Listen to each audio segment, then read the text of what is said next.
WQAD News 8, this is WQAD This Week. Good morning. It's Sunday, December 18th. Thank you for joining us for News 8 This Week. I'm John Diaz.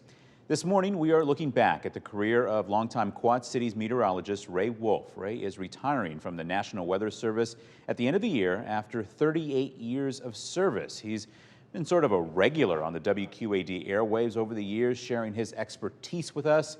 He, of course, has helped us understand the science and has been there to help us make sense of some of the most destructive weather events that we've ever witnessed, and has even taken the time to evaluate Groundhog Day predictions for us. And this morning, we sit down with Ray, not just to predict, but to look back. Ray Wolf joins us now. Ray, thanks so much for taking the time this morning. Thanks for inviting me, John. Yeah, so happy to have you. A long career in the National Weather Service and a long time here in the Quad Cities. First, give viewers an idea of who you are and what you do for the National Weather Service. Okay.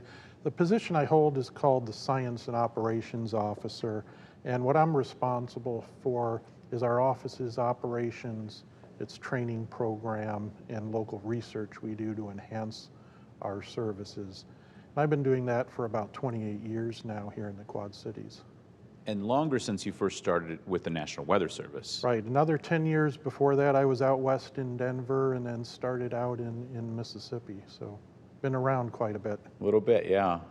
Take me back to the first day on the job. Do you remember it, either your first day with the National Weather Service or maybe the first day in the Quad Cities? Sure. The Weather Service, I'm in rural Mississippi. I'm from Chicago originally, so we're talking a pretty big culture leap there. But doing things for agriculture, for farmers down there, which is what my specialty was coming out of Iowa State.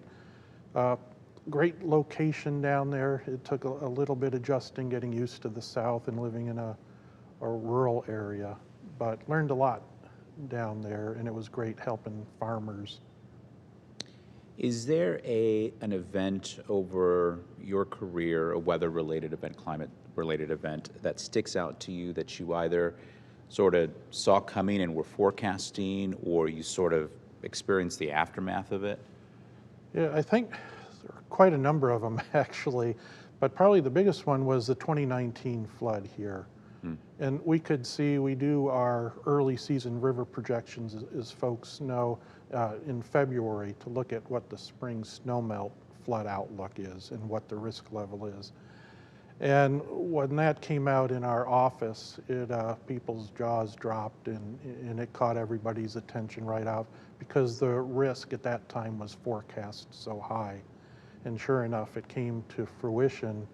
We're setting a record here in the Quad Cities locally for the highest river level on the Mississippi ever, but also the duration of the flood. And that's a huge stress, not only to folks in our office, you know, and you folks covering it in news stories, but the flood fighters, the people who are out there doing the mitigation, and the structures too, to have levees pressured for 3 months. So that was a huge event that involved a lot of work, a lot of people working together as a team, which is one of my favorite aspects of this job. And it must be incredible to be really one of the first to see that coming.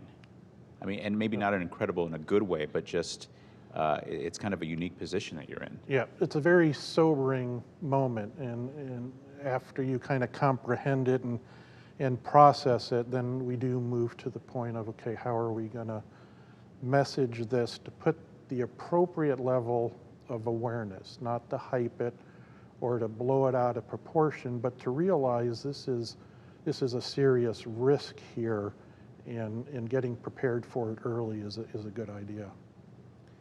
Looking back over your time with the National Weather Service, what has changed that sticks out to you the most? Because I imagine technology has changed, communication has changed, maybe expectations have changed. Yeah, there isn't anything that hasn't changed. Okay. So the science, we're using forecast techniques and science things that are taught in universities today, and those classes didn't even exist. That science didn't even exist when I was in school.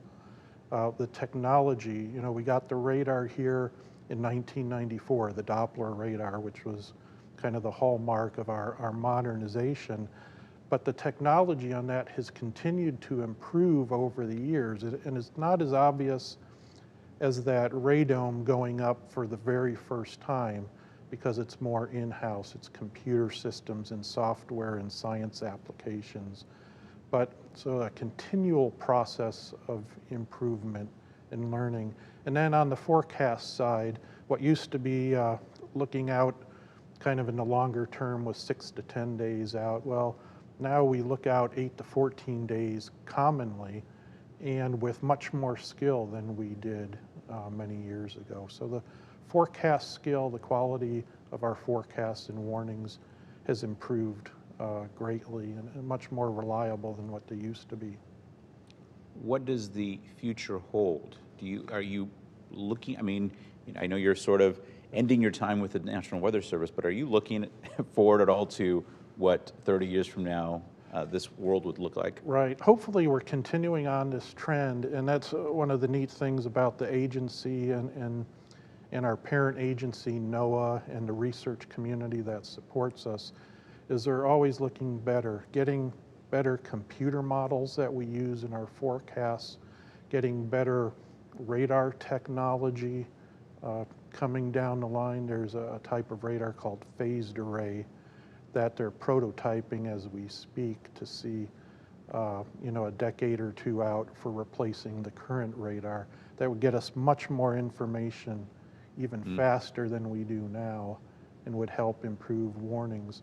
And then on the climate side, our forecasts going out from week 2 to seasons, looking to continue to improve those. We see some opportunities there as well. So improvements kind of across the board. Looking back at your career with the National Weather Service, is there something you hope that is going to be your legacy with the agency?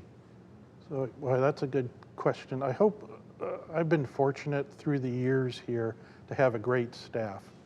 The Quad Cities is a great area to live in, and we advertise that when we have openings, and we get good folks in our office.